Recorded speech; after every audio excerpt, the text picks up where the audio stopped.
Olá, tudo certinho? Vamos falar hoje com o Demétrio Panarotto, aqui com a gente, sobre o livro aqui, Sem Ensaio.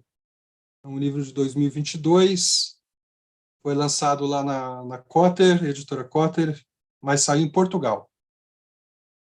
Quero te agradecer, Demétrio, faz tempo que era para a gente já ter conversado, a gente já se conhece há um tempo aí do Quinta Maldita e tal, e quero te agradecer a presença aqui. Valeu mesmo. Ô, cara, obrigado pela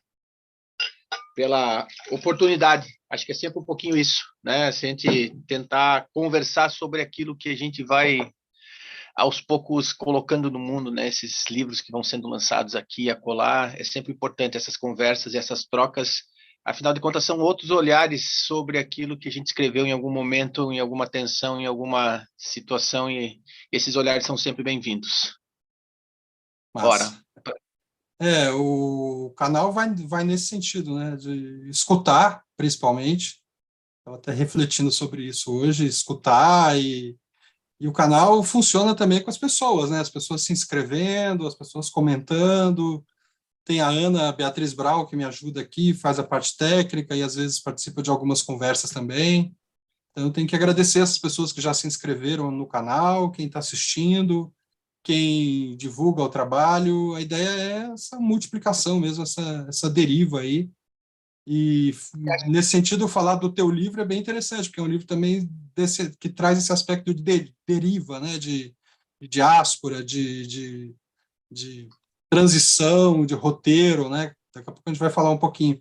Esse livro aqui, que é um livro assim, de muitas tonalidades, eu diria, mas que ele mostra tanto uma unidade no seu trabalho, Demétrio, quanto vários tons também, né? Um livro que tem uns poemas mais narrativos, uns mais políticos, outros mais ensaístas, uns poemas que vão mais para o ritmo, para a melopeia mesmo.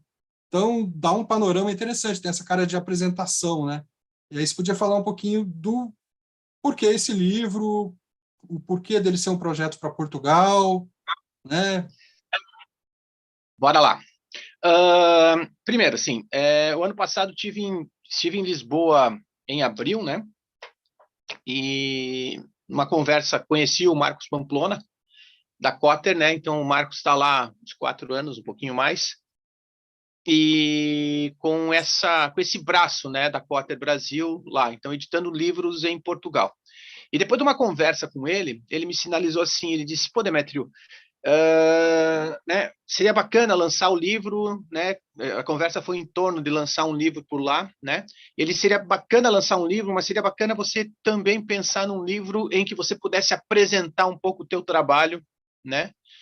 Nesse outro espaço, né? Nesse outro lugar, nesse lugar em que você já pode ter chegado de outras maneiras, mas que você vai chegar agora, enfim, com um livro, né? Com um material em mãos. Então, a partir dali, eu regressei, eu voltei ao Brasil e eu pensei muito em qual seria a estratégia, no sentido assim, não estratégia de mercado, mas estratégia de pensar toda a concepção do livro, né?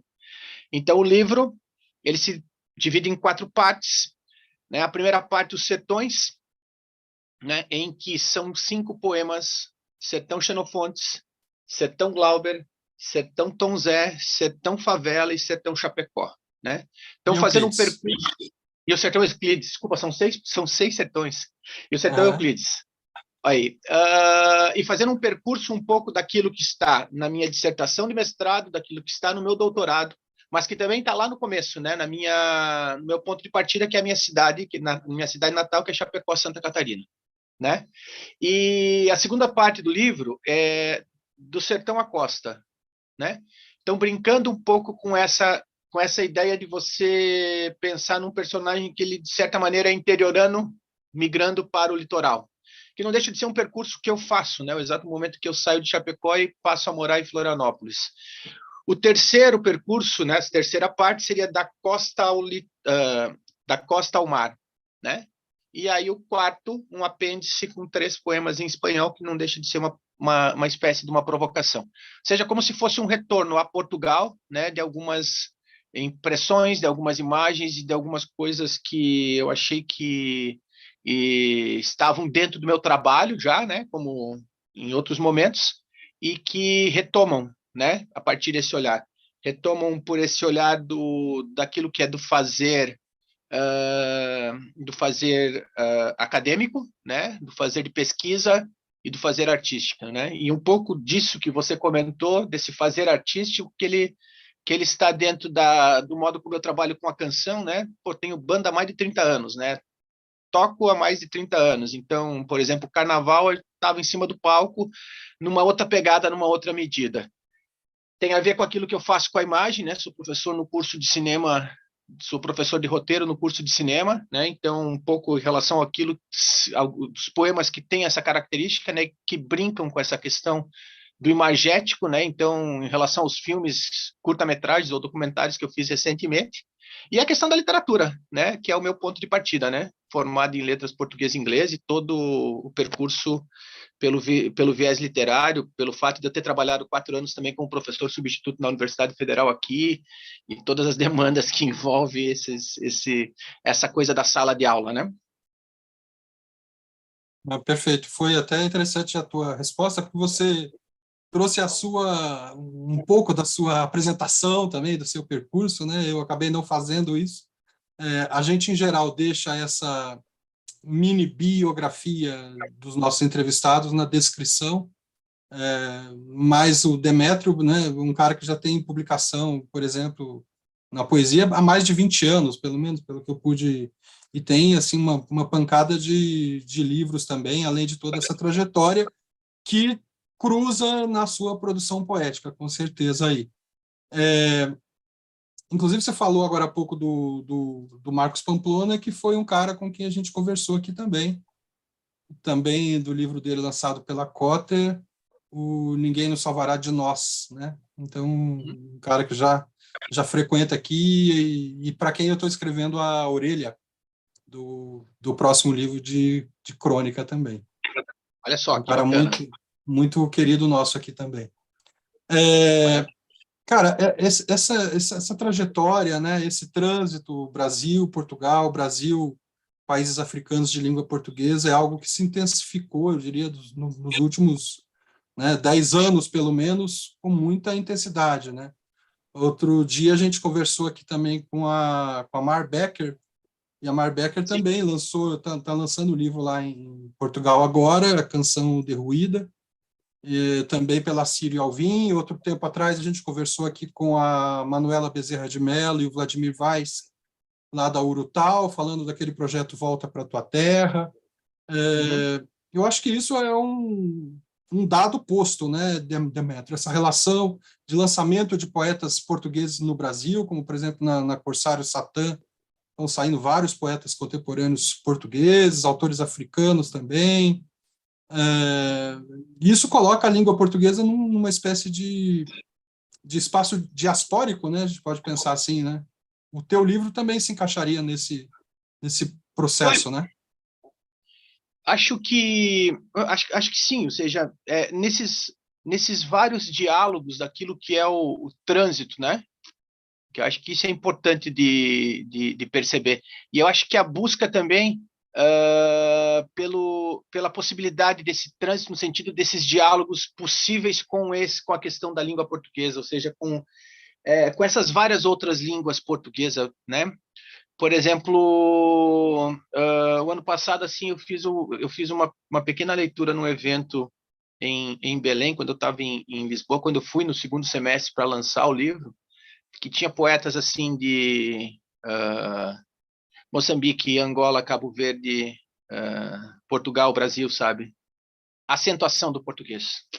É como é que se Hum, dá a questão dessa língua e as questões regionais, né? Ou seja, de cada espaço desses, desses cantinhos, desses redutos do mundo e como dialoga essa língua, né? E essa potência, por exemplo, sim, para pensar que Portugal lá nas suas entranhas assim também tem um português que é falado de uma maneira diferente dependendo da região, das regiões, né? Então, veja, é um pouco isso que você comenta, né, da questão diaspórica, é um pouco uma questão de trânsito também, ou seja, é uma questão de diálogo, ou seja, dessas outras tantas possibilidades de estabelecer relações a partir da palavra, né? E dessa palavra, por exemplo, como essa palavra chega para nós, mas como a nossa, né, nosso modo de escrever, as palavras que aqui constam no nosso dia a dia, como é que elas chegam para esses outros países, né, de língua portuguesa? Que é importante perceber isso, por exemplo, assim, claro, a partir daquilo que é dentro do português falado no Brasil, a língua portuguesa falada no Brasil, as referências né, da cultura africana, da cultura indígena, né, mas ao mesmo tempo as várias outras colonizações que deixaram né, suas contribuições para essa língua, né? Então, como determinadas palavras, por exemplo, ou determinadas expressões que se usavam no português da década de 60 ou 70 não se usa mais no Brasil, continua se usando lá, né? Então, como é que se dá isso, né? E como é que se dá a nossa percepção em relação à questão dessa língua também? Tem um aspecto, Demétrio, que tem esse aspecto linguístico, com certeza, mas tem também, né, dentro do uso dessa língua, o esforço que cada habitante nacional, digamos assim, né, faz de formalizar a sua matéria, né, no fim das contas, de interpretar a sua matéria. E como você está dizendo, que esse é um livro também de apresentação do seu trabalho para um público leitor diferente, né, obviamente você vai trazer ali também, e me parece que está inerente ao projeto do Sem Ensaio, trazer essa interpretação do Brasil. Você falou da sua Claro. dissertação, você falou da sua tese, né? Então, talvez você pudesse falar um pouquinho desse aspecto de pensamento, é quase pensamento social brasileiro, principalmente nessa primeira parte dos sertões, assim, né? Todos eles, acho que tem uma interpretação forte do Brasil que vai na mesma toada que a gente pode pensar, sei lá, um Florestan Fernandes, um Caio Prado Júnior, um Gilberto Freire, por aí vai. Então, acho que isso dentro do meu espaço de pesquisa, né? Tom Zé e Glauber Rocha, né? Eu, morador do oeste de Santa Catarina, vou trabalhar no meu mestrado e no meu doutorado com dois nomes que vêm também do oeste da Bahia, né? Tom Zé e Glauber, né? Vou trabalhar na canção e vou trabalhar no cinema. Vou trabalhar e vou pensar a questão do sertão na relação com eles, afinal de contas, essa palavra sertão é como ela foi apropriada a partir do século XX, a partir da ideia de algo árido, ignoto, seco, né? E como essa palavra ela está na língua portuguesa há muito mais tempo, também a partir da perspectiva de interior, né? Por exemplo, a cidade de Florianópolis, né? O espaço da ilha, toda a região central da ilha era chamada de sertão, né? A minha cidade lá na região oeste de Santa Catarina era chamada de Sertão do Paraná, os Campos de Palmas, né? Isso está nos mapas da Universidade Federal do Paraná, né? Os mapas na Universidade Federal do Paraná, quando se monta essas regiões, né, do sul do Brasil no final do século XIX e começo do século XX, né?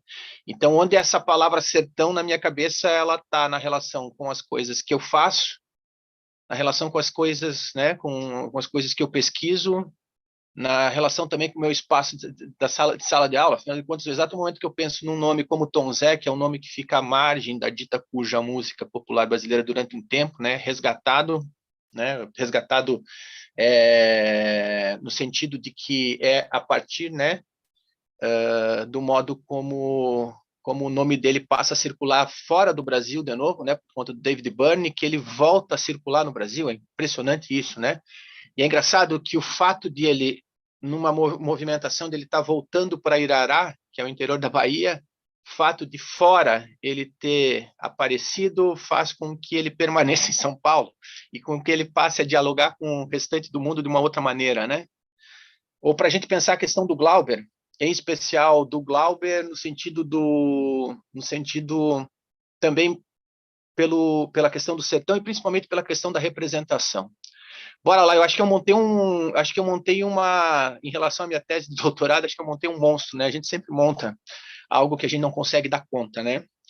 E a minha questão do doutorado em relação ao Glauber Rocha passava pelo fato seguinte, assim, A gente tem na literatura, como tu bem conhece, imagino que o pessoal também já tem muito próximo isso, a ideia de sistema criada pelo Antônio Cândido, né? Ou seja, e toda a elaboração dela, maravilhosamente, é gênio, não temos sombra de dúvida disso.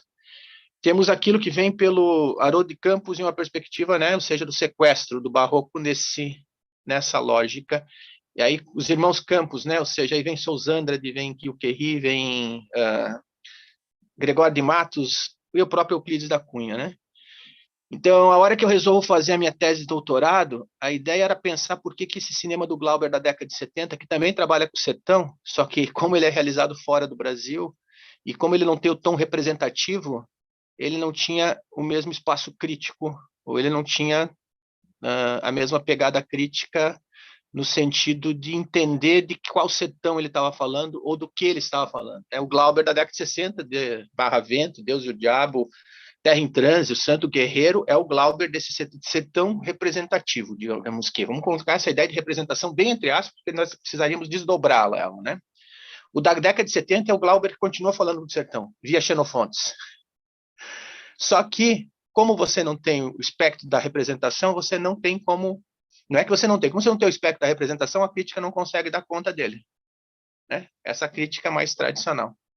Então, por exemplo, eu fui pensar o Glauber a partir de uma leitura dos dois nomes que eu já citei, do Haroldo e do Augusto, né?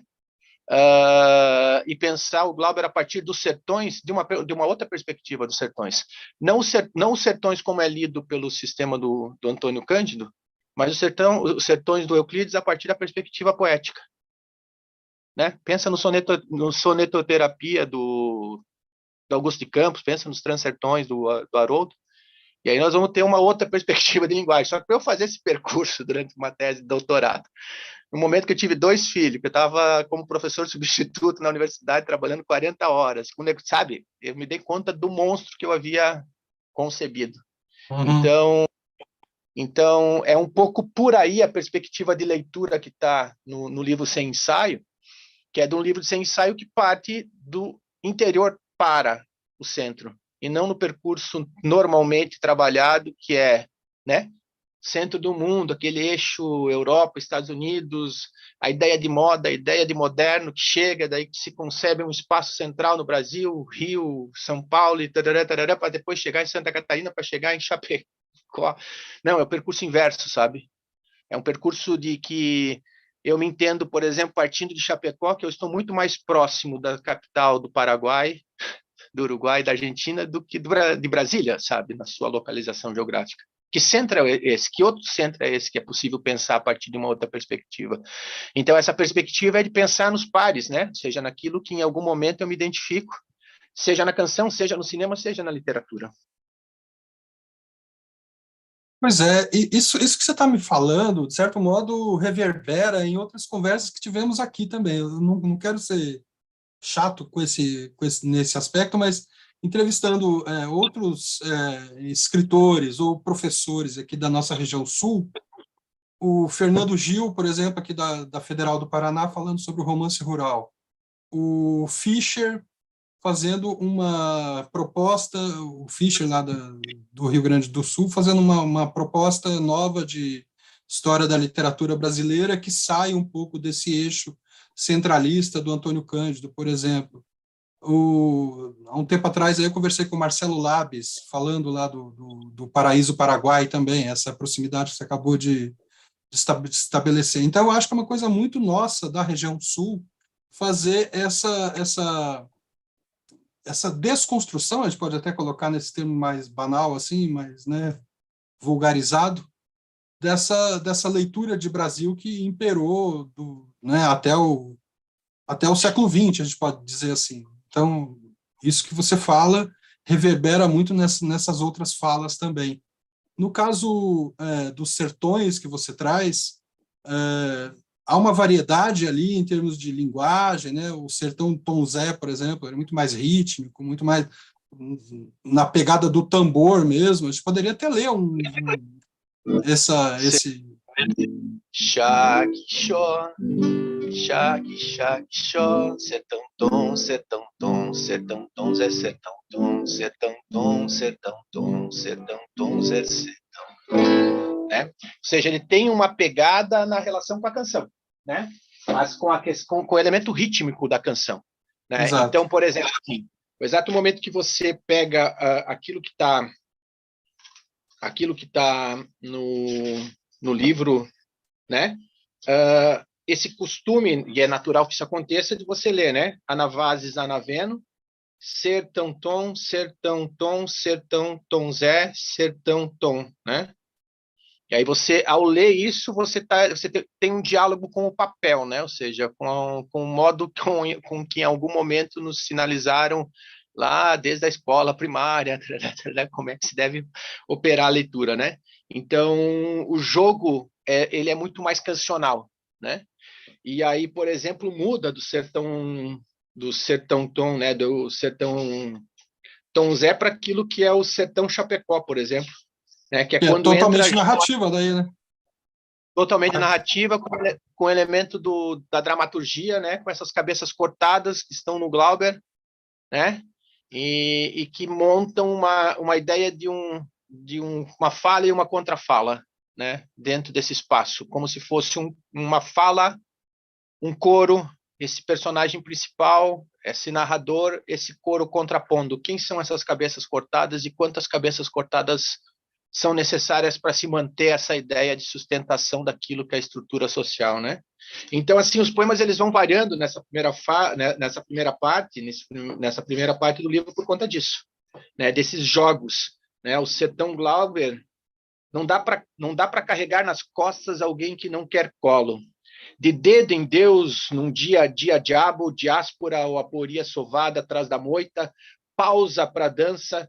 Deus é o diabo a quatro na quina ruína dos enfermos imaculados infernos.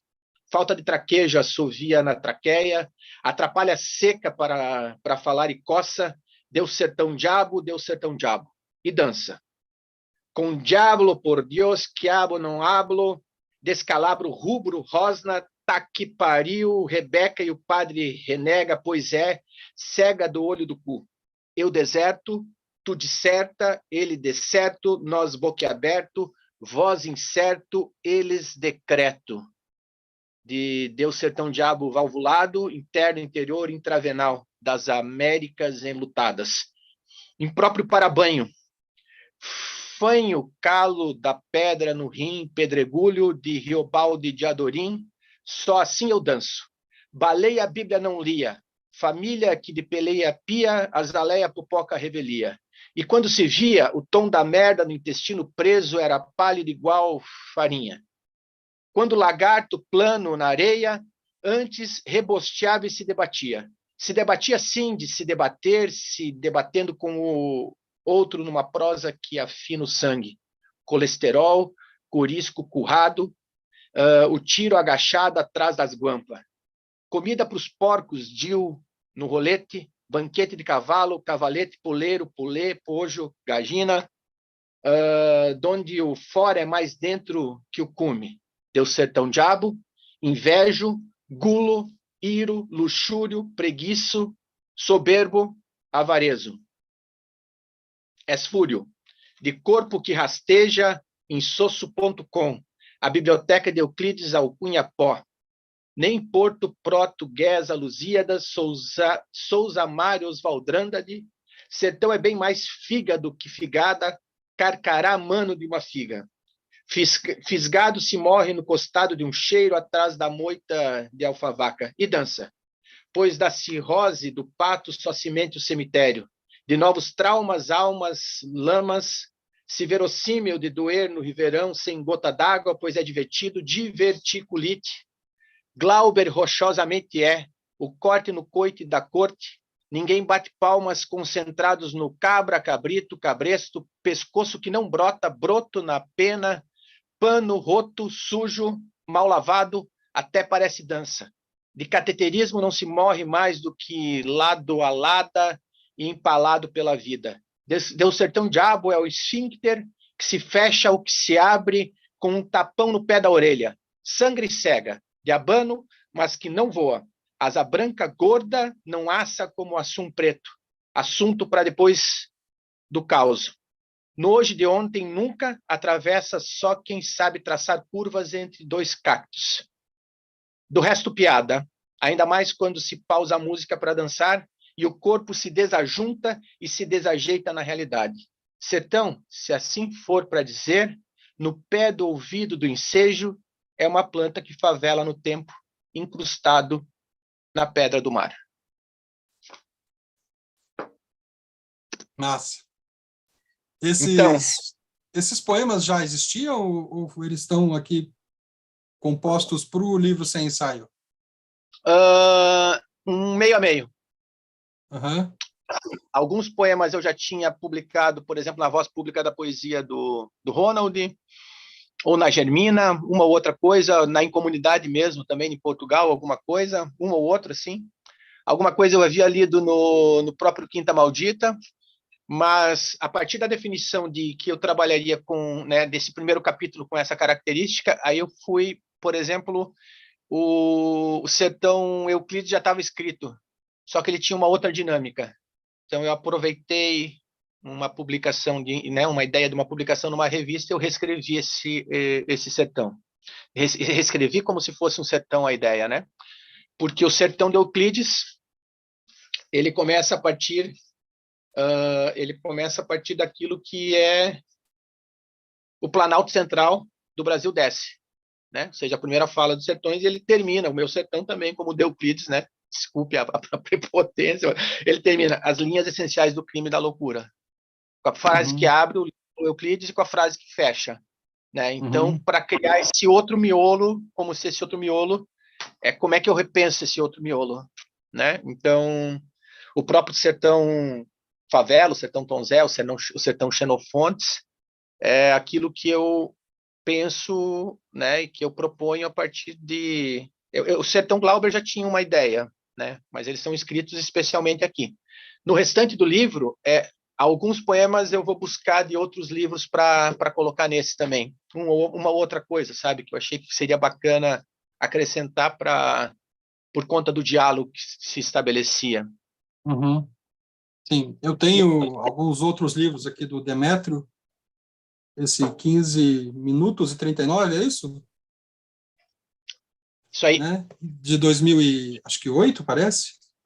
E Uhum. tem não, 2010, eu acho. E tem o Lotação. Lotação também. Acho que alguns poemas vêm aqui, né? Do Lotação. No sem ensaio, né? Tem dois do Lotação. Tem dois.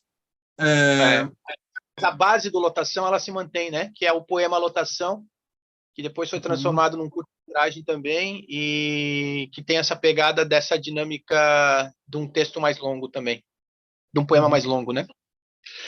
Esse poema, por exemplo, do Sertão Glauber que eu li, ele começa com esse jogo duro de palavras, né? E ele termina num tom mais suave, digamos, que é no sentido, na questão até lexical, né? Semântica da Parece.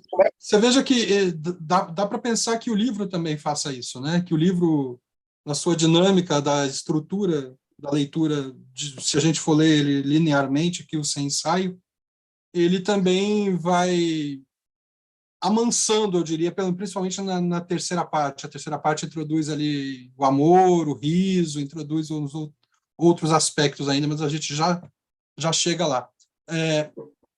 A segunda parte do livro, né, do Sertão à Costa, parece que toda a trajetória, né, você diz que inverte essa trajetória, né, de partir do centro, que é aquela trajetória também da colonização, né, que parte do litoral para o centro, né, que vai em direção ao sertão, e você faz o percurso contrário, no fim das contas.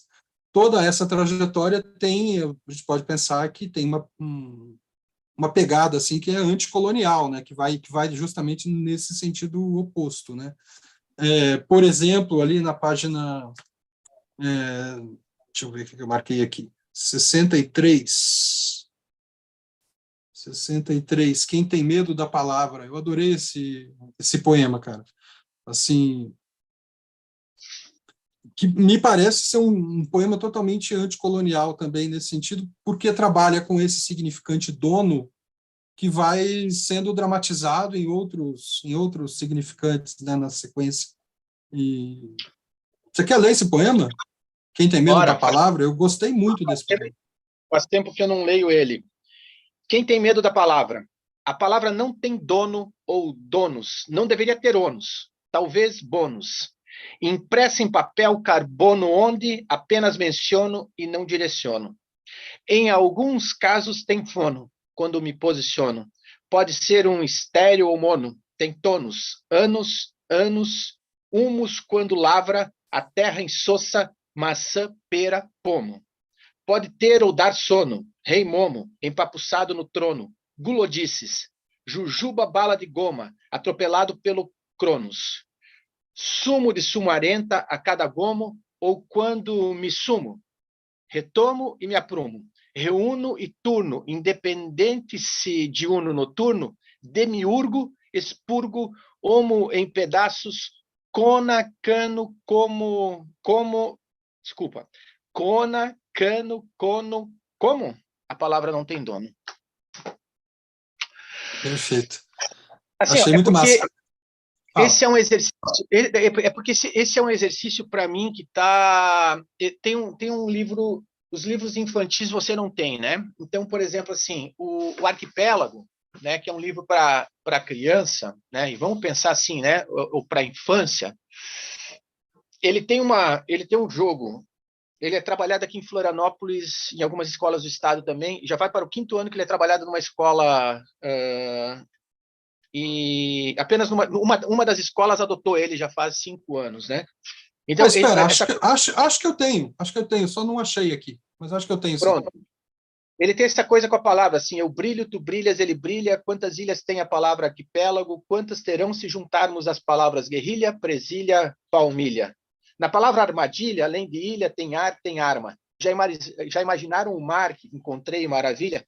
Então ele vai brincando com essas várias palavras para formar o arquipélago, que essas palavras que dentro delas tem a palavra ilha.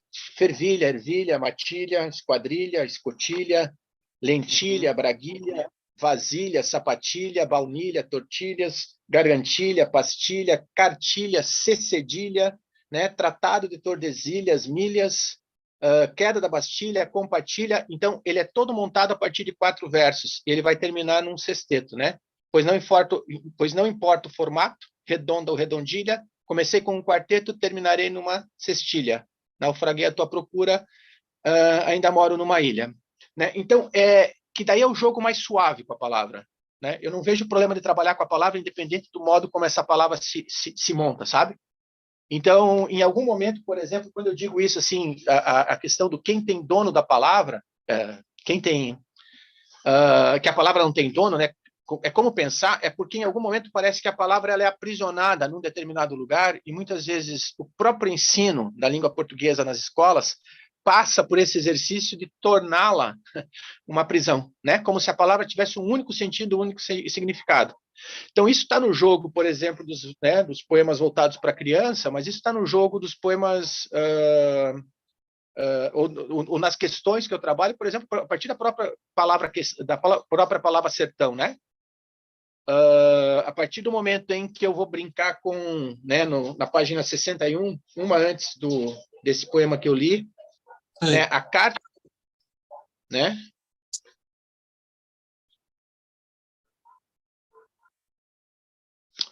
A carta, né, é onde pela primeira vez na primeira vez não, na carta de Pero Vaz e Caminha aparece a palavra sertão. A palavra sertão ela está como sentido de interior, né? Em Pero Vaz e Caminha. Então, como discutir essa palavra e reproblematizar ela. Então, esse é um poema que ele não está aqui de graça, né? Ele está aqui abrindo a segunda parte com toda uma contextualização que já está diretamente problematizando a primeira, sem que necessariamente eu precisa falar sobre isso, sabe? Na minha cabeça está imbricado dentro daquilo. Mas como é um poema, né, que é diferente de um poema voltado para criança, o jogo de lidar com ele é um pouquinho diferente. Ele não é tão explícito como é num poema voltado para criança, por exemplo. Uhum. Essa parte aqui, né? Essa parte Diga. do sertão à costa, ela que vem como complemento à primeira, com certeza, mas a primeira me parece muito mais assim, que tem uma pegada um pouco mais teórica, tem essas referências externas, né, que você traz do teu trabalho de pesquisa também. E aqui me parece uma política muito mais de ação direta, no fim das contas, né, como no poema As Rosas, que você vai Sim, discutir a plantação de soja. Depois você sim, tem esse poema Crematório, que você traz também lá do Lotação, me parece, que vai sim. falar ali né, de linchamento, de tudo quanto é coisa. Tem os comedores de terra e de gente ali do poema Não Sei. Aham. É isso, né? Um pouco mais de ação direta na política mesmo, né? Isso. Mas o poema que abre é o poema que mantém a relação com o sertão, sabe? Que faz a A ponte. Uhum. passagem, né? Então, Exato. essa coisa mais política, por exemplo, o crematório, ele saiu na Voz Pública da Poesia e, na época, assim, nossa, eu li esse poema inúmeras vezes. E não apenas esse, como um outro que saiu naquele mesmo momento, né? Então, eu ia para os saraus e ele era meio que um ponto de diálogo, sabe? E, e ele tem um pouco dessa coisa assim, né? Crematório, cremação pública, o poste, o homem amarrado na praça, ali no latifúndio do Estado. La crema, de la crema, de la crema, de la crema. Então, essa coisa de buscar, né, o público para brincar junto com a leitura, né? Os Você me romanos de mandou um hoje, vídeo, né? Você me mandou um eu, devo, vídeo com essa performance aí, né? eu acho que sim. Há um tempo Os atrás. romanos hoje incendeiam, incendiados, eufóricos, gritam, fritam no asfalto o cu, furico, habemos César, habemos Papa, habemos Hitler, habemos capital, que tal? Quando algo não vai bem, mal, o de sempre, habitual, o culpado é a sobra do real, o fora do quadro, da fotografia que tu não viu no canal. Afinal, a imagem do Brasil, desde muito sempre, igual, surreal, genial, é meramente ilustrativa e, claro, passional. Aí vem a brincadeira, la crema, de la crema, de la crema, de la crema, né? O fogo agora substitui a guilhotina, que substitui o fogo, que substitui a guilhotina, que substituiu o fogo, a guilhotina, o fogo, a guilhotina, o fogo, a guilhotina, né? Ou seja, essa brincadeira do jogo. Esse foi o poema assim que eu tive mais dificuldade. Ele foi passado para o espanhol, né? Ele foi traduzido para o espanhol e quando eu tive na Argentina no final de 2021, a maior dificuldade foi de ler esse poema porque eu, no espanhol, eu não conseguia dar conta. Né? Uhum. Essa parte era a parte que eu não conseguia dar conta no espanhol de reproduzir com a mesma velocidade que eu consigo falar em português, naturalmente, né? Mas foi uma experiência sensacional por entender aquilo que era, perceber aquilo que foi a resposta, né, de quando me ouviam dizendo esse poema, né? Lendo esse poema, esse dentre outros que eu tinha no espanhol ou mesmo quando eu tentei falar um ou outro em português. Pois é. Deve ser bem interessante essa experiência da publicação, como você está tendo agora em Portugal, essa experiência de ser ouvido e discutido na Argentina, por exemplo, também. Mas eu penso principalmente no livro Sem Ensaio aqui, que você pensa no seu público, né? Você pensa num público relativamente diferente do público com o qual você lidou aí a tua vida toda, né? Então, poder pensar os poemas nesse sentido do seu ouvinte, do seu leitor, me parece uma experiência muito interessante que você deu conta aqui de uma forma bem interessante, que é essa forma de discussão colonial também, né? No fim das contas, é isso que me atraiu aqui para o seu livro. Esse poema dos urubus, por exemplo, gosto muito dessa parte, eu diria assim, né? Assim, confesso que tive um pouco mais de dificuldade de entrar nos poemas do sertão, os sertões Uhum. todos, né? Que não é um lugar só, são vários sertões, então dá essa ideia também de um espaço de fermentação, de dinâmica interna ali, porque atravessa muitos nomes, mas essa segunda sessão aqui, eu confesso que gostei demais dela, assim, consegui entrar muito melhor, assim, É, porque eu acho, né, Demetrio, esse aspecto político que me chamou mais atenção, no fim das contas. Essa distopia que tem ali nos urubus, por exemplo, bem legal mesmo. Parabéns. É porque, por exemplo, assim, o conceito de anabases, né, ou de anabase, né, é um conceito que eu não usei no Tom Zé, mas que depois eu percebi, pela fala que eu fiz agora aqui no começo dessa nossa conversa, tá ali também, no seguinte sentido. É, a hora que ele sai para fora, ele volta lá para, né? Ele volta para Irará de novo, né? É o mesmo movimento que o Glauber faz quando o Glauber está na Europa, e principalmente depois de Cabeças Cortadas, e ele entende que ele está discutindo o sertão mesmo estando fora. Eu não sei, eu não consigo imaginar em que momento ele percebeu isso, ou se isso é uma percepção de quem o lê, né? Mas exato o momento que ele vai trabalhar com Xenofontes, quando ele vai trabalhar, o meu objeto de pesquisa de doutorado é um roteiro que ele escreveu em italiano, e que não foi traduzido agora recentemente. Na época não havia sido traduzido, eu comecei a traduzir e aquela loucura da tese, filho, não dei conta. Eu traduzi só aquilo que me interessava para a tese. Ciro, né? Ciro da Pérsia, Alexandre da Macedônia e toda a junção desses impérios. Ele trabalha a partir da perspectiva do sertão. O sertão está ali de uma maneira que depois ele vai, esse roteiro, como ele não foi filmado, alguma coisa dele ele aproveita na Idade da Terra, né? Então, é um modo, uma das passagens, por exemplo, que é a passagem de Xenofontes ele está no litoral e ele marcha junto, né, em direção ao centro, né, parte central da Grécia, e tem aquele jogo das cabeças serem cortadas e voltarem sem saber o que aconteceu, e a busca, né, como se esse lugar central, ou como se esse lugar de paz, ou como se esse recôndito seria o litoral, que é o que acontece nas 3 primeiras expedições do Euclides da Cunha. Né? Sim. Ou seja, mesmo o Glauber buscando Xenofontes, ele continua pensando Euclides. Mesmo ele buscando Xenofontes e discutindo, né, a idade, o nascimento dos deuses, o nascimento dos deuses é para, em algum momento, problematizar o Deus e o diabo na Terra do Sol. É para problematizar a Terra em transe, Santo Guerreiro contra o Dragão da Maldade. Volta para o espaço dele, né? E o conceito da anabasis é esse, né? Quanto mais supostamente, né? Quanto supostamente mais longe você vai, mais para dentro você está, né? Quanto mais distante, né? A ideia de a viagem, ela é uma ideia de retorno para as coisas com as quais fez com que te movimentasse naquele primeiro espaço da vida, sabe?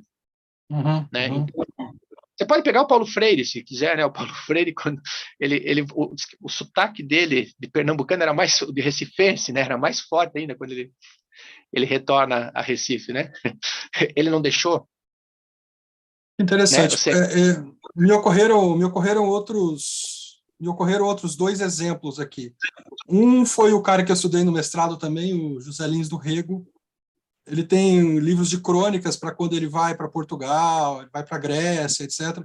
E ele lê a paisagem portuguesa, meridional, europeia, toda à luz do canavial, de Pernambuco, etc. ali. E outro exemplo, que daí faz o caminho contrário, é o Pasolini, quando ele vai fazer as filmagens na África e pensar as questões africanas, ele pensa na tragédia grega, ele retoma o clássico para pensar a África contemporânea. Tem lá apontamentos para uma Orestíada, que é um filme meio incompleto dele, que ele faz esse percurso também de volta para aquilo que é a matriz cultural dele, né? Que é a tragédia grega, que é a vida clássica, enfim, né? E aí ele tenta fazer um cruzamento disso com a vida contemporânea africana, com as guerras civis, muito louco mesmo, bem interessante. E isso está presente no teu trabalho, com certeza. Cara, só para pensar aí o Pasolini, o Édipo Rei e Medeia, né? Quando ele filma Édipo Rei, ele está filmando Édipo Rei a partir de uma perspectiva, e ele monta na filmagem de Édipo Rei, mas Medeia, nos dois, mas eu acho que em Medeia talvez isso seja mais forte, o fato dele precisar trabalhar com aquilo que era o imaginário da onde essas peças eram exibidas. Então, a primeira parte do livro, a primeira parte do filme é um pouco aquilo que era o imaginário de uma época e como ele consegue se apropriar disso, assim, de uma maneira sensacional em relação a pensar a questão da imagem. E aí o texto da Medea entra a partir de um determinado momento, porque você tem que discutir aquilo que, né, isso no entendimento dele, discutir aquilo que de uma certa maneira já estava no imaginário local. Né? E sim, José Lins do Rego também está nessa base de referências para também entender um pouco não só a questão do Nordeste, né? Mas também eu acho que uma repaginação no sentido de que se até o final do século XVIII a poesia no Brasil ela era escrita, né, acomodada na imagem portuguesa, né? Porque os Uhum. livros precisavam ir a Portugal para serem aprovados, não tinha, a imprensa não estava aqui, a prensa não estava aqui para que isso acontecesse, né? Ou seja, esse olhar inverso é genial, né? Porque aí você tem um olhar Uhum. daquilo que, pois bem, de que maneira a gente pode ler o mundo a partir da nossa perspectiva, do nosso olhar do ponto de casa, né? E aí dá para pensar aquilo que é a relação do João Cabral de Melo Neto, Capibaribe e Sevilha, né? Ou, enfim, Recife e Sevilha, né? Ou seja, Uhum. os rios. O rio de Sevilha para o João Cabral era o rio dele, né? Fazia o meu. Perfeito, perfeito. E aí essa relação também Chapecó e o sertão, né, também. Mas, Essa relação Chapecó-Sertão no sentido, né, nesse sentido amplo da palavra, né? De como esse sertão ele pode ser esse distanciamento em relação àquilo que está nesse espaço costa, e por ser um distanciamento ele dialoga com a palavra anabasis, né? Mas ele dialoga com aquilo que é a ideia do estranho, do estrangeiro, né? No italiano isso fica mais fácil. Estrangeiro, estranheiro, strano, né? Ou uhum, seja, estranho é aquele que vem de fora, né? Mas sim, estranho é aquele que vem de fora, é aquele que está dentro também, né? Ou seja, somos estranhos para aquilo que vem de fora, como somos, né? Como aquilo que vem de fora é estranho para nós mesmos, né? Por conta desse choque que estabelece quando se pensa um mínimo daquilo que seria a ideia de comunidade, né? Então, quais são os choques, por exemplo, porque o meu ponto de partida estava agora pela manhã estava fechando dois contos, né? Estou relendo eles para, num determinado momento, considerar que eles estão acabados. E nesses dois contos, por mais que eu possa estar discutindo outras coisas, eu estou discutindo Chapecó. pois é. Tem um outro aspecto, Demetrio, saindo um pouco dessa nossa discussão aqui, que é o seguinte: como eu não conheço muito das tuas publicações, conheço alguns dos teus CDs, conheço esses livros que eu apresentei aqui, eu, por exemplo, né? Eu queria te perguntar o que você interpreta no teu percurso como mudança e continuidade do teu início poético, e aí pensando, por exemplo, na forma como a história também, a história que a gente vive, né, a história da nossa conjuntura de tempo vivido também, influencia na nossa poética, né? Por exemplo, comparando esses dois livros aqui, eu percebo uma mudança na linguagem. Não sei se Sim. isso é um dado de época, são livros afastados por mais ou menos 10 anos.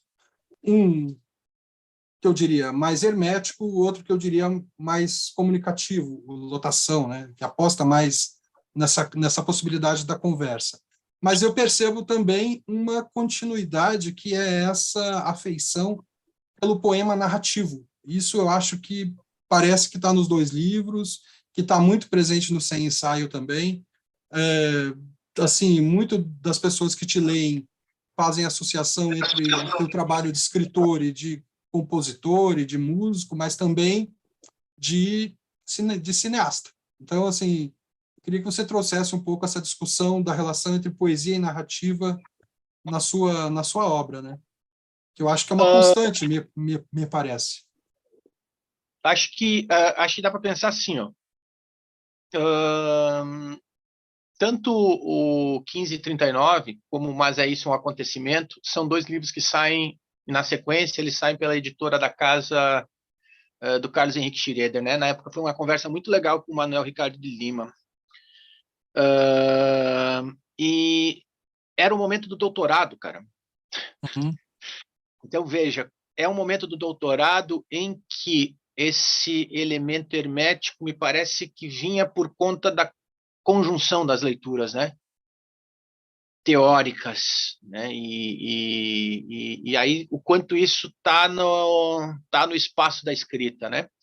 O meu primeiro livro é de 2000, né? Ele foi publicado em 2000 e ele é um compilado de algumas coisas que eu escrevi entre 95, 96 e 97, 98, sabe? Ele tem muito a cara, ou ele está muito mais próximo de algumas referências que eram referências musicais na época para mim, né? Eu sempre brinco que, mesmo que eu tenha ido fazer o curso de letras, eu fui fazer o curso de letras depois de um determinado momento, já tinha meus 25 anos, né? E se fosse por conta daquilo que eram os meus professores, e não eram professores ruins em nenhum momento isso, mas o fato de como eu não conseguia, através do texto, chegar ao professor na minha época de ensino médio, na época de ensino científico, sabe? Uhum. Então, eu meio que fugia da literatura conforme ela era trabalhada em sala de aula Uhum. na época. Se eu fosse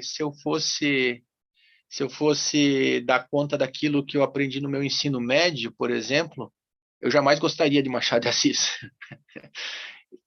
Aquela coisa de obrigar a ler Yaya Garcia e fazer uma ficha de leitura de Yaya Uhum. Garcia. Quando Sim. eu fui trabalhar uma disciplina somente sobre Machado de Assis, né, ou seja, por conta do percurso, que era outro percurso, né, ou seja, de todo o percurso da universidade, depois do mestrado, já parte do doutorado, a minha relação com o Machado de Assis já era absurdamente outra, né? Não deixa de ser isso a minha relação com o próprio Drummond, né? Porque eu comecei a ler aquilo que, por exemplo, eu entrei na música muito mais pelo espaço dos Mutantes e do Tom Zé do que do Caetano e do Gil. Eu entrei na poesia por outro lugar, assim, o João Cabral era mais forte do que o Drummond naquele momento, né? Então, quando eu chego no Drummond, eu digo, eita, peraí, deixa eu... Assim, a primeira vez que eu precisei dar uma aula sobre Drummond na universidade, eu precisei fazer um exercício comigo, sabe? Ou seja, é onde é que eu, independente das minhas afinidades, e eu sou fã de Drummond, veja, mas como é que se trabalha esse poeta em sala de aula, sendo que esse poeta está tão distante das coisas que talvez eu vislumbre como sendo referenciais, sabe, como ponto de partida, né? E como se criam esses diálogos. Não esqueci da tua pergunta, tá? Voltamos para a tua pergunta, né? Ou seja, como é que se dá a mudança desses livros, né, de um para o outro, né? É engraçado, pois, na diferença entre o 1539 e o Lotação, o Lotação ele tem essa coisa, né, de eu buscar uma linguagem em que era uma linguagem pós o espaço daquilo que tinha sido toda a questão do estudo, né, da, do estudo acadêmico de doutorado, né? Então já tinha um outro relaxamento em relação à questão da palavra. Mas se for pensar no sem ensaio, retoma esse tom hermético nos primeiros poemas e aí depois eu relaxo de novo. Então assim, eu não fico me policiando, né? Eu não fico me policiando no sentido assim que se eu precisar fazer um poema que seja um poema no sentido, eu tenho um livro de soneto que eu nunca lancei, né? Ou seja, que escrevi em 2003, 2004, tá parado, né? Em que eu trabalho com o verso na sua movimentação do verso, como deveria ser, sabe? Ou como era. E aí o jogo com o verso livre, ele para mim, ele é um jogo com o verso livre, mas ele é uma busca pela imagem, pela canção, mas um jogo também com o verso antes, né? Seja com essa maneira de, por exemplo, assim, considerar o fato do Augusto de Campos, quando Augusto de Campos lê Os Sertões, ele descobre uma quantidade absurda de decassílabos e dodecassílabos, é porque aquilo era o modo como se lia, independente de você escrever poesia ou não no século XIX, no século XVIII, você escrevia a partir de uma métrica natural da construção da linguagem, né? Uhum. Como é que Uhum. meu que é um prosador? né? Então, esses diálogos, é não podar esses diálogos, né? Ou seja, eu deixo fluir na escrita. Em alguns momentos eu não sei, quando a ideia sobre um respectivo tema, tá, né? Aparece essa ideia, e eu vou trabalhar com o respectivo... tá aqui a ideia. Eu vou escrever, em alguns momentos eu não tenho certeza se ele começa como um conto ou como um poema, sabe?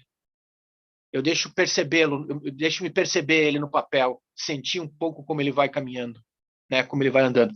Tendo claro, por exemplo, que em alguns momentos o conto ele vem, ele já está pronto, né? Até aquele momento que eu chego em casa, eu coloco o conto, né? Que ele está maturado, eu já escrevi ele, eu já brinquei com ele, eu já trabalhei. Baixei aqui para pegar o livro, tá? O Lotação. Eu já maturei ele na cabeça, eu chego no computador e eu escrevo.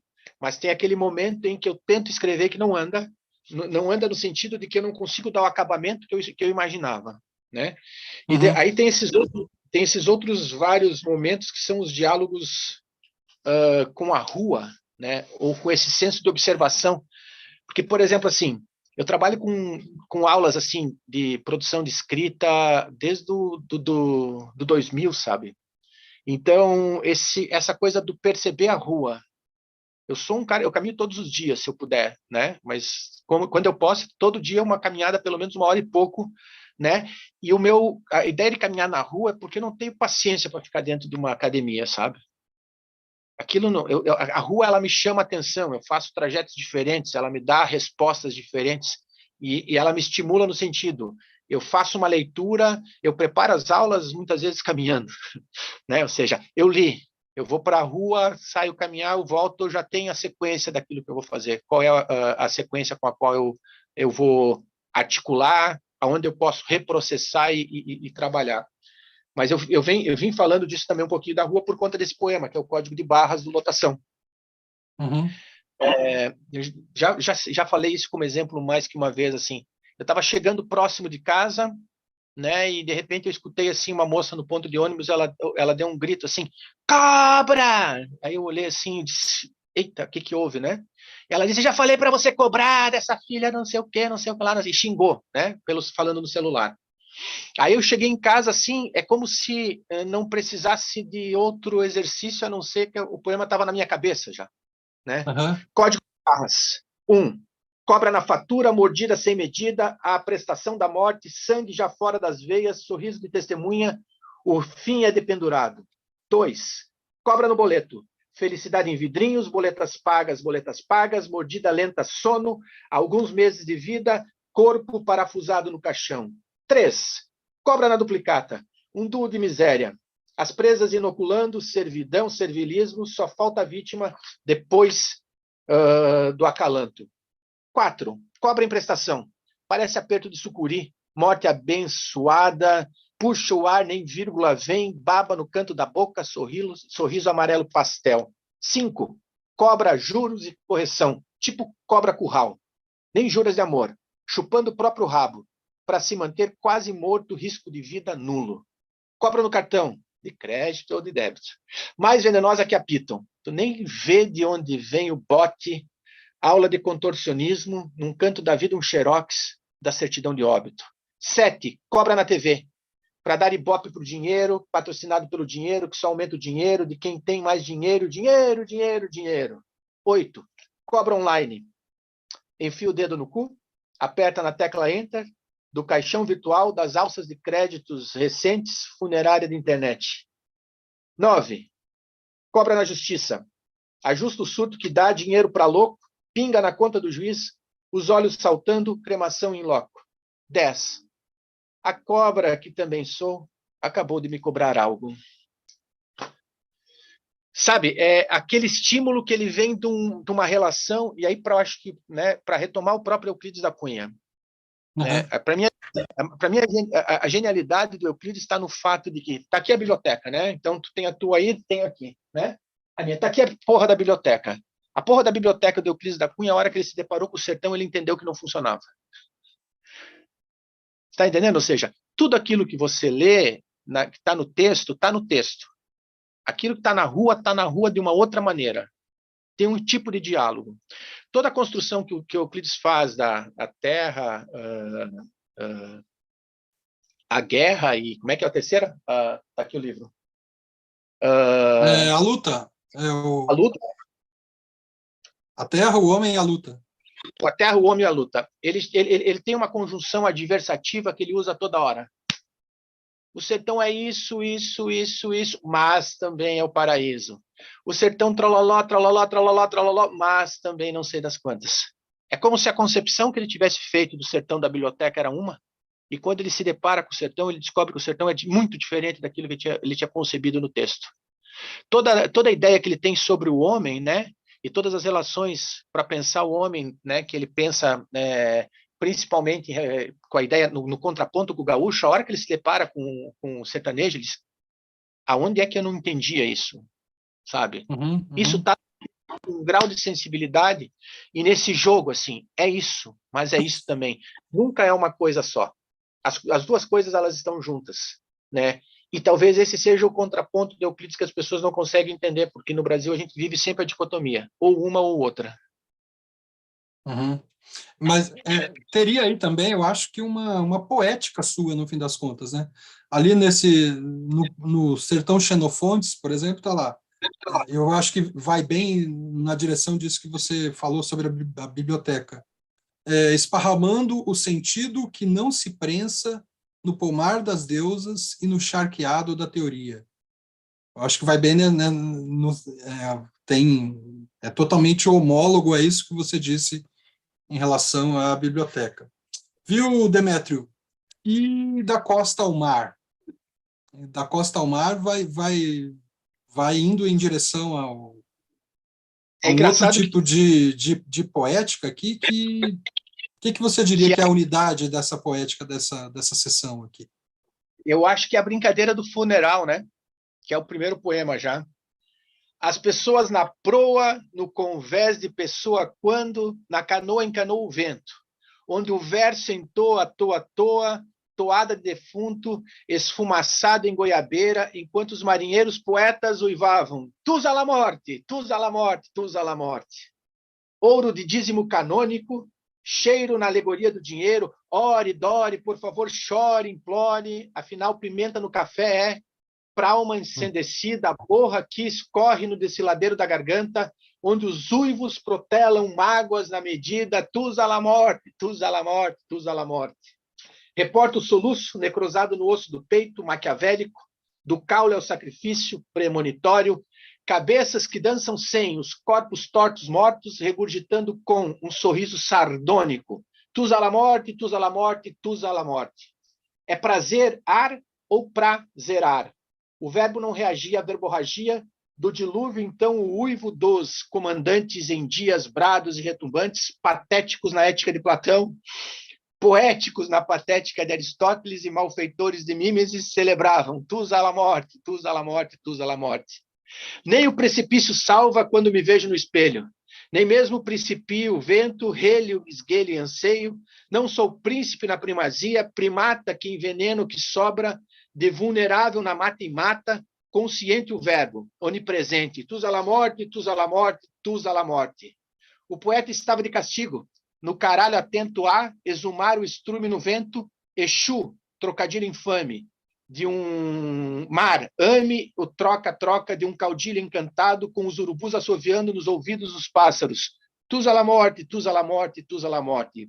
Cinematógrafo mental, mentolado no tombadilho, o senhor das moscas, Exu, perri dos males. As vezes Paso, deveras Pazzolini, encantava os boca aberta. A mosca não é oca, talvez seja eco. Tus a la morte, tus a la morte, tus a la morte. O corpo do poeta, grafado no convés, árido, seco, ignoto, louco, varrido pelos marujos, para o esgoto da palavra, esgotado e relendo a vida, gota por gota em um mar de lágrimas salgadas, balbucia. Tus a la morte, tus a la morte, tus a la morte. É esse tom que ele é um tom muito mais irônico, muito mais debochado, muito mais irreverente, né? Ou seja, que é brincar com essas palavras que num determinado momento, né, a ética de de Platão, mas a patética de Aristóteles, né? Ou seja, o que é isso? Onde é que se brinca com isso? Onde é que se permite, né, fazer esse exercício que é um exercício irônico em relação a esse jogo, né? E aí no retorno, né? Ou seja, nesse retorno né? Ou seja, quando diz gota por gota em um mar de lágrimas salgadas, né? Estamos voltando à pessoa. Parece que balbucia, né? Ou seja, que é como se fosse a nau dos loucos, sabe? Uhum, uhum. Ou seja, Agora, esse retorno, esse trânsito, esse transatlântico, essa coisa. Tu olha, eu quero uma caravela, né? sim. Como é que se sobrevive dentro disso? A poesia é isso. Ela não é um lugar seguro.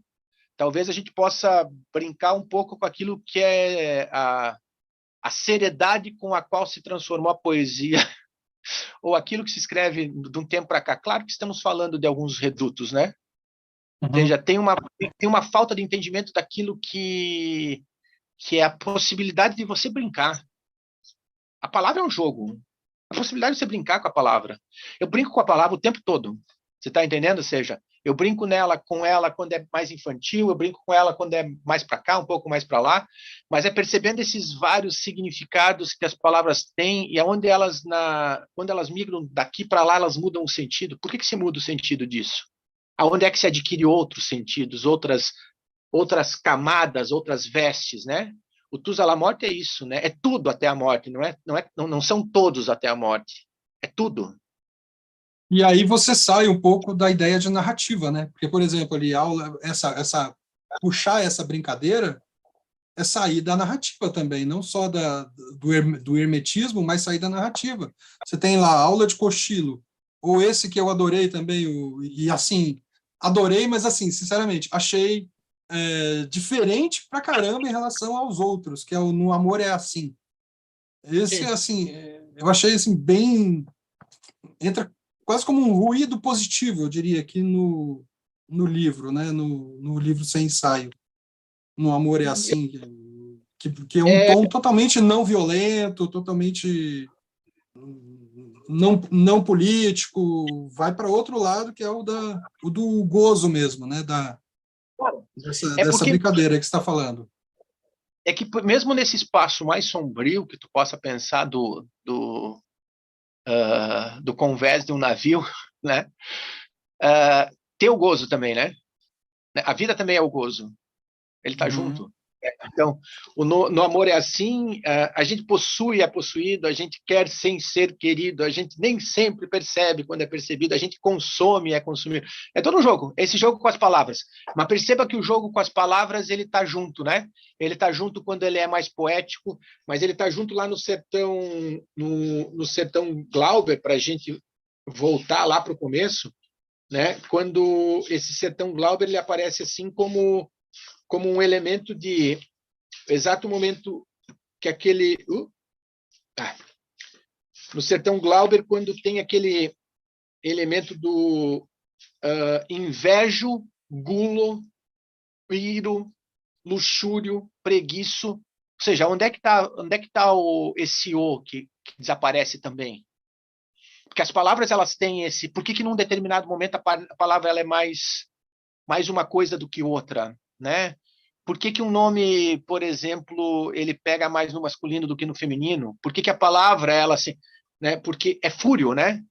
A fúria é o fúrio. Tu tem o nome fúrio, né?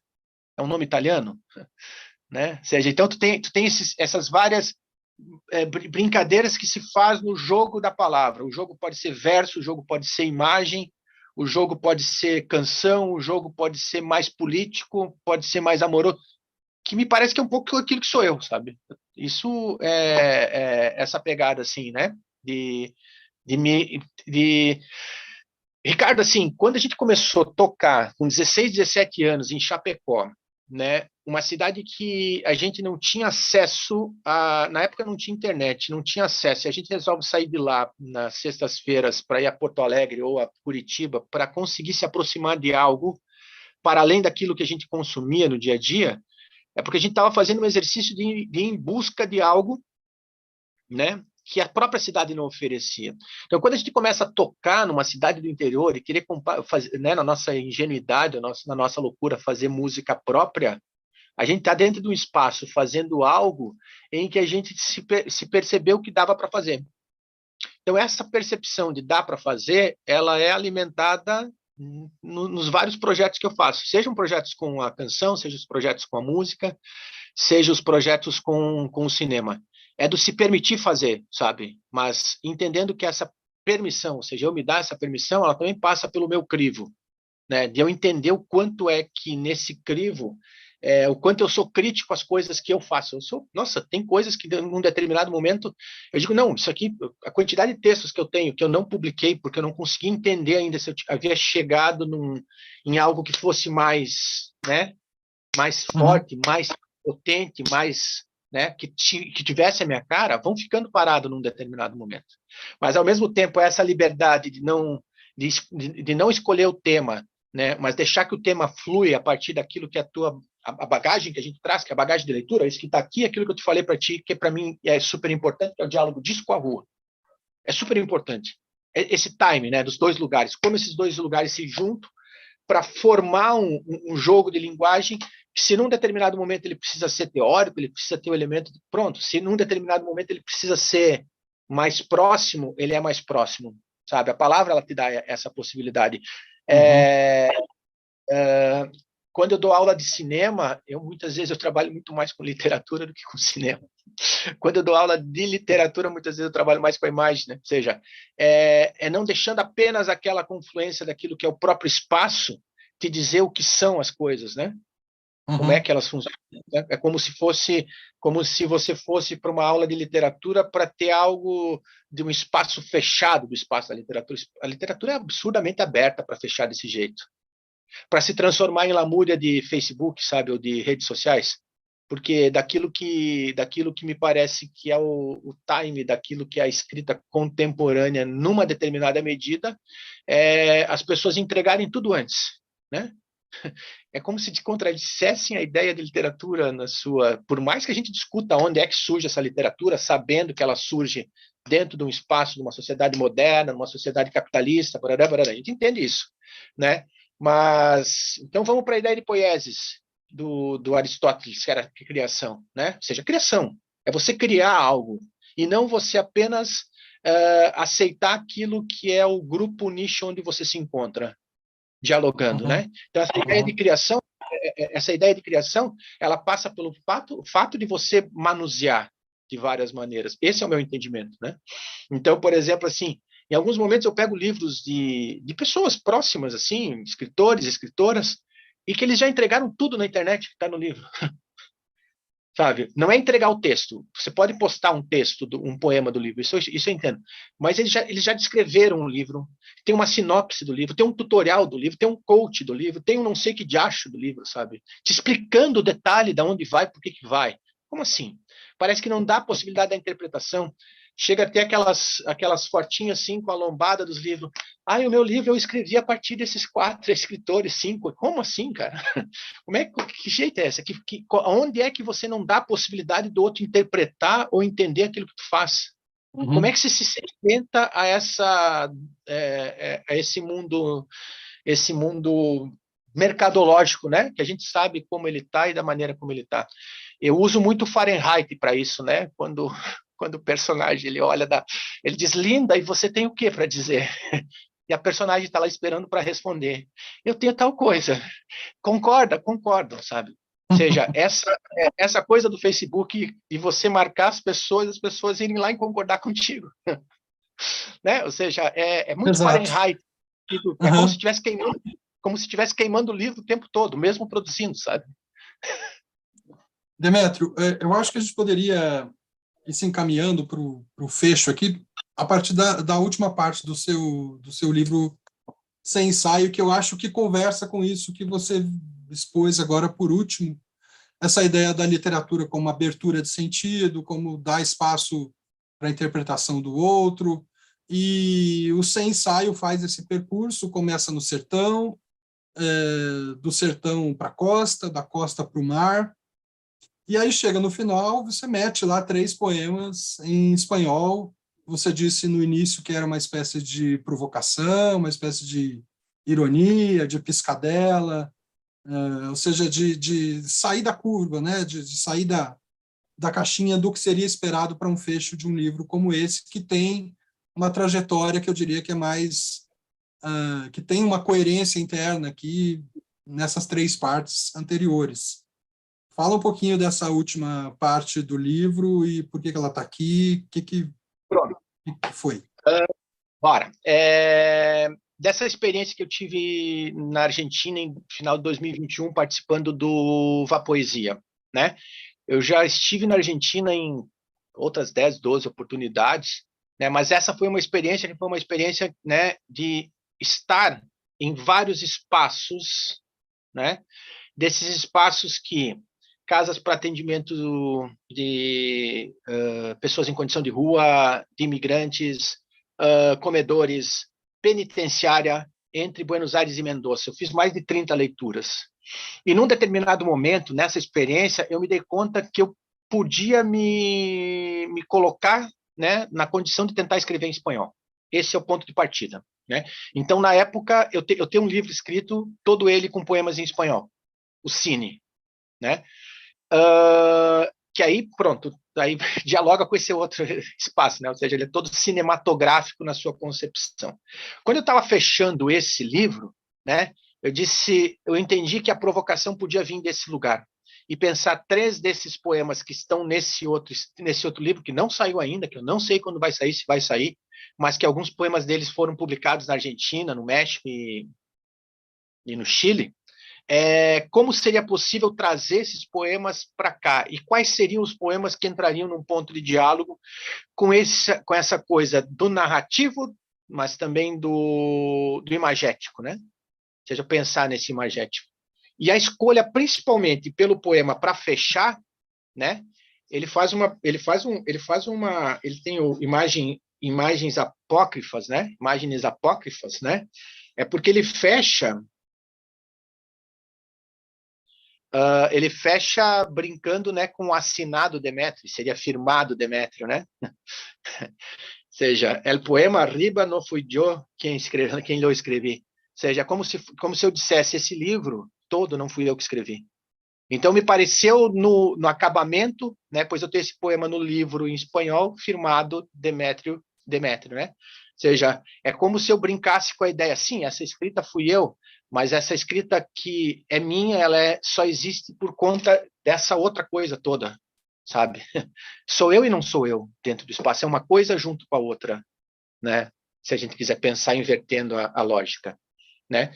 Então, ele tem segue com essa provocação, com esse lugar de provocação, de onde é que o livro ele te permite ele te dá essa possibilidade, né? Ou seja, termina o livro dizendo, o poema, né? Acima não fui eu que escrevi, assinado eu mesmo assumo que não fui eu que escrevi, né? Então, remonta a ironia que está presente em toda a estrutura do livro. Uhum. Remonta esse arquétipo, remonta essa estrutura, né? Essa estrutura que margeia um pouco a academia, essa estrutura que margeia o poema mais poético, né? Mais poético, não, mais verso, mais verso livre, mais narrativo, mais provocador, mais doce, mais isso, mais aquilo, sabe? Sim. Massa. Cara, eu te agradeço muito, então. Foi Só para a gente fazer conversar aqui. Pode falar. Só para a gente fazer o fecha, a capa foi feita pela Helena Barbagelata, né? E quando eu sinalizei para ela, Helena é minha companheira, quando eu sinalizei para ela, né, é muito engraçado você pensar, né, tem muito também da epígrafe do livro, né, mas essa coisa de você pensar em algo que tenha um tom de cores, qual é o tom de cor do sertão, sabe? Como trabalhar com isso. E aí, só para colocar ainda, né, depois do fecha do livro, tem a especulografia que eu também fiz com ela, que é esse poema aqui. né? Que é um poema-imagem que fecha e que também é uma brincadeira com essa ideia do Exu, mar, exumar e sertão, né? Ou seja, uma provocação um pouco nesse espaço, da onde esse Exu se faz presente, esse mar se faz presente como exumar o mar, ou exumar o sertão, sertão, Exu, mar. Era só isso para fechar. Eu que agradeço. Não, a Helena está no Volta para Tua Terra também, né? Naquela coletânea, eu acho que está, né? Acho que sim. Acho que sim. Massa. Ficou muito bonito mesmo. Ficou bem legal. Valeu, então. Pô, eu que agradeço. Espaço para falar sobre que nem eu falei para ti, assim, essas coisas do modo como a gente escreve, como a gente se percebe escrevendo, como a gente percebe aquilo que a gente, né? Até onde vai, as coisas que no final das contas gosto de trabalhar. Importante a conversa. Valeu, obrigado. Massa. Para mim também. Um abraço, então, gente. Até semana que vem aí com outro livro. Valeu. Valeu.